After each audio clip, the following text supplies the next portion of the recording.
Muy buenos días, hermanos en Cristo y María, una mañana más aquí para compartir la palabra dulce de Dios. Hoy es miércoles 12 de julio de 2023. Les habla el Padre Tomás Galarza Figueroa y este es su canal de gracia y bendición. En esta mañana pedimos al Señor que nos llame por nuestro nombre propio, que nos llame así como somos, tal como vivimos. Luego opere en nosotros una transformación hacia la santidad, que tomándonos de la mano nos instruya, nos coloque en el camino correcto, nos haga caminar sobre sus huellas. Y nuestro pasar por el mundo sea uno que jamás dañe a nadie de ninguna manera. Y si a alguien hemos dañado en el camino, que podamos recoger sus pedazos, orar con poder por esa persona, atraerlo todos los días a la casa de papá, pedir perdón y clemencia, piedad al Señor por nuestros pecados y enderezar nuestra vida. Que todos nosotros tengamos una nueva oportunidad, cada uno desde su realidad, para que tu casa, tu hogar, tu familia sean salvos, para que tu vida se iba cumpliendo con las normas del Evangelio y para que tu quehacer sea uno igual al de Cristo. Pasar por el mundo tal como Cristo pasó, siempre haciendo el bien.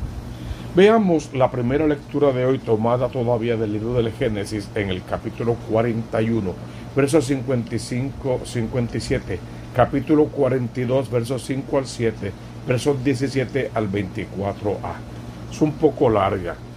Lo triste de este ciclo es que no vamos a leer nada de la historia de José, los problemas que hubo en el camino, todo eso se va a quedar.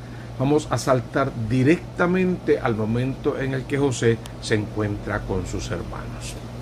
En aquellos días llegó el hambre a todo Egipto y el pueblo reclamó pan al faraón, y este decía a los egipcios: vayan a José y hagan lo que él les diga. Es interesante saber que José es aquel niño que sus hermanos vendieron a una caravana de ismaelitas y llegó a Egipto como esclavo de la esposa del faraón. Estuvo en la cárcel, allí tuvo la oportunidad de interpretar sueños porque él era un soñador, definitivamente interpretaba sueños. El faraón en un momento dado también tiene un sueño muy loco, muy raro: 7 vacas flacas, 7 vacas gordas, 7 espigas flacas, 7 espigas gordas, y nadie podía descifrarlo. Se acuerda el copero que estuvo preso con José en la cárcel, que había un muchacho en la cárcel que podía interpretar sueños, le había interpretado uno a él, lo mandan a buscar y efectivamente él interpreta correctamente el sueño del faraón. Vendrán 7 años de abundancia y luego una época de calamidad, de pobreza y de hambre. Eso es lo que se está viviendo en este momento. En aquel entonces José tuvo una gran visión: vamos a derrumbar los graneros, haremos graneros mucho más grandes, vamos a guardar toda la cosecha que se pueda, y cuando venga el momento del hambre tendremos algo de reserva. Esa es la idea y eso es lo que se hace. Esa situación hace que José pase de ser un simple esclavo a ser básicamente el segundo hombre en mando dentro de todo Egipto. Un extranjero, un esclavo escala de esa manera. Por favor, no leas nada de eso sin ver el plan de Dios, la mano de Dios, lo que Dios quiere alcanzar con José en aquel tiempo, contigo y conmigo al presente.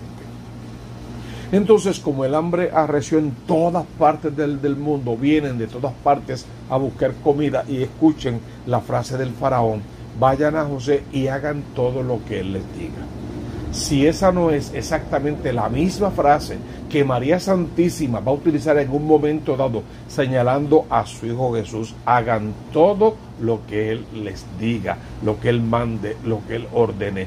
Hagan siempre y cumplan siempre con la voluntad de Dios.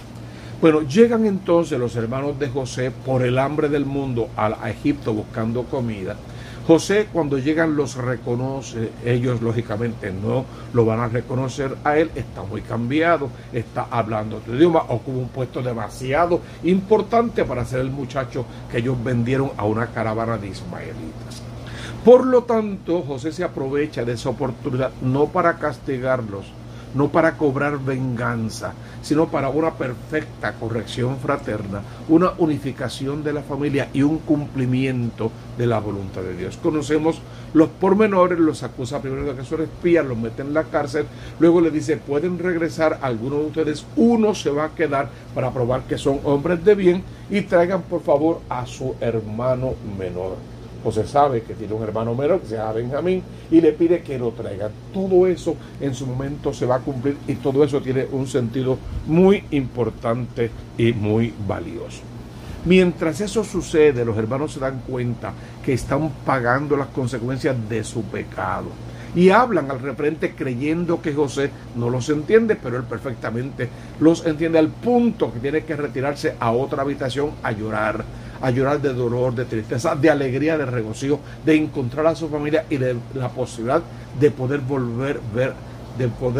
volver a verlos a todos. Es una alegría muy grande dentro del dolor y de la frustración, pero no responde con venganza o violencia, sino responde con caridad y con generosidad. Dentro de un plan que de momento puede parecer un poco duro, pero el fin último es muy, muy particular. ¿Qué es lo que sucede entonces? ¿Qué es lo que podemos concluir? Bueno, que el pecado siempre trae consecuencias funestas. Que por el pecado siempre habremos de dar cuentas tarde o temprano, aquí o en la vida venidera. Que el pecado afecta no solo al que lo comete, sino a toda la familia. Los entristece a todos, los sume a todos en el mismo dolor, en la misma preocupación, y pagan todos en cierta manera algún tipo de consecuencia. Que el pecado nunca es bueno, que el pecado enreda el alma en más pecado y las consecuencias siempre son funestas. El llamado es a salir del pecado, a no ir a la tentación, a rechazar al demonio con todas sus seducciones, a oír la voz de Dios en nuestro corazón y a ponerla en práctica. Pídele en esta primera lectura esa gracia al Señor. Señor, sácame de mi pecado, déjame vencer la tentación, no permitas que los amores pasajeros de este mundo hagan que yo me regodee en ellos y me olvide de la gracia, que mi alma no se ensucie con las porquerías que el mundo ofrece, porque mi alma es una vasija de barro, cierto, dice San Pablo, pero que contiene un gran tesoro, y el tesoro mayor es una promesa, la promesa del reino de los cielos, la gracia que me permite alcanzar esa promesa, la fidelidad que le debo a Dios, porque Dios es un Dios fiel de promesas cumplidas, y el amor que tengo que hacer extensivo a todos los demás seres humanos para que igual encuentren el camino de salvación desde su propia historia y no se pierda ninguno de los que el Señor nos ha dado para que sean salvos. Recemos entonces para poder derribar, derrotar, destruir al pecado y aprender todos a vivir en santidad. Por eso responde el salmista en el Salmo 32. Que tu misericordia, Señor, venga sobre nosotros como lo esperamos de ti. No tu castigo, no tu venganza, no tu ira, nada de eso, porque no es un Dios iracundo, es un Dios misericordioso. Pues que tu misericordia, Señor, venga sobre nosotros como lo esperamos de ti y que seamos hijos agradecidos, un pueblo agradecido, una iglesia fiel que se mantiene conociendo y cumpliendo siempre tu santísima voluntad.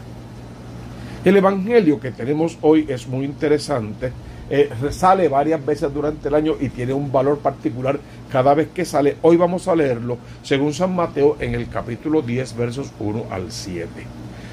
En aquel tiempo Jesús llamó a sus 12 discípulos y les dio autoridad para expulsar espíritus inmundos y curar toda enfermedad y toda dolencia. Ese es el poder que les da, pero esa no es la misión que tienen. La misión que tienen es de ir a predicar el reino de los cielos. Siempre decimos, si en el camino aparece un enfermo, un endemoniado, un hombre con problemas, resuélvanle. En nombre del Cristo de la gloria, expulsen demonios, curen enfermos, hagan que las conciencias vuelvan a Dios. Todo eso está en el camino.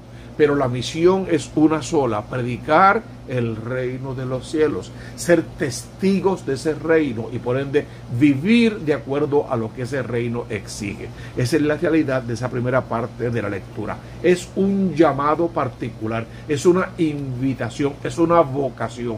vocación a la santidad, en fin de cuentas, sean santos como mi Padre del cielo es santo, vocación a una misión específica, predicar el reino de los cielos, y vocación a unos signos. Si es necesario, impondrán manos, expulsarán demonios, curarán enfermos y harán todo tipo de cosas, todo por el reino de los cielos. No los manda a un espectáculo de cine o de teatro o de circo callejero, los manda a una misión particular, y es que las almas se salven. El fin último siempre es que las almas se salven. Primer punto de este evangelio, una vocación, un llamado, una invitación a la santidad. Segundo punto, llama a cada uno por su nombre, y el nombre denota la realidad de cada uno. Te llama como eres y donde estás. Te llama con todo lo que dentro de ti hay de fariseo, de publicano, de recaudador de impuestos, de celote, de traidor, de negador, de todo lo que hay dentro de ti, porque en cada uno de esos 12 apóstoles habían características particulares, y todas ellas, o la mayoría de ellas, de alguna forma u otra podemos encontrarlos igual dentro de cada uno de nosotros, dentro de mí y dentro de ti. Te llama el Señor en tu realidad, te llama por tu nombre, te llama con tus características, y lo que haya que ir arreglando por el camino, Él te dará las herramientas para que eso sea arreglado.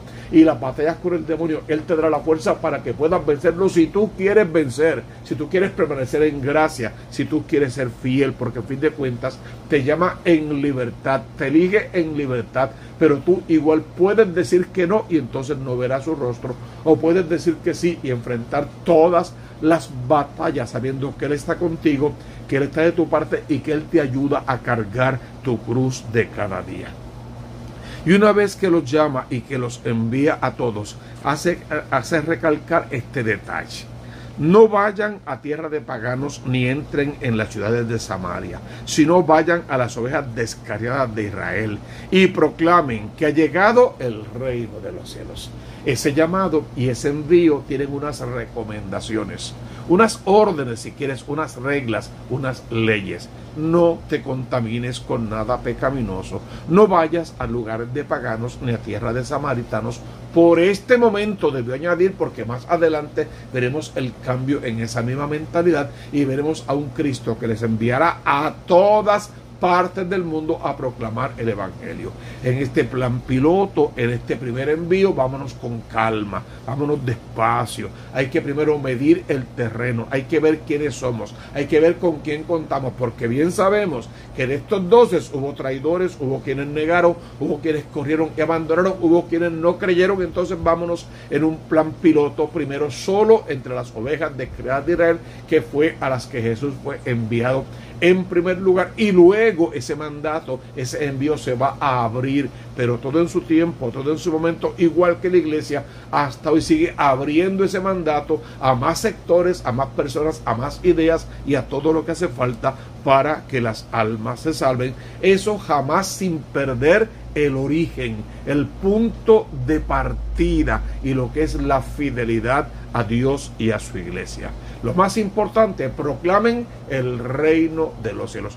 Todo lo demás que hagan, digan, todo lo demás que sean como misioneros es en base o alrededor sobre el quicio de predicar el reino de los cielos, o sea, de atraer las almas al plan de salvación, de salvar tu propia alma, trabajando por ese reino y expandir esa invitación del reino a todas las almas habidas y por haber. Nos entregamos entonces en esta hora santa al Cristo de la gloria y le suplicamos que se haga dueño de cada uno de nosotros, que no tome en cuenta nuestros pecados, que nos libere de la tentación y nos haga crecer día a día en santidad. Hermano, porque tú conoces la consigna: busca primero el reino de Dios con su justicia y todo lo demás vendrá por añadidura.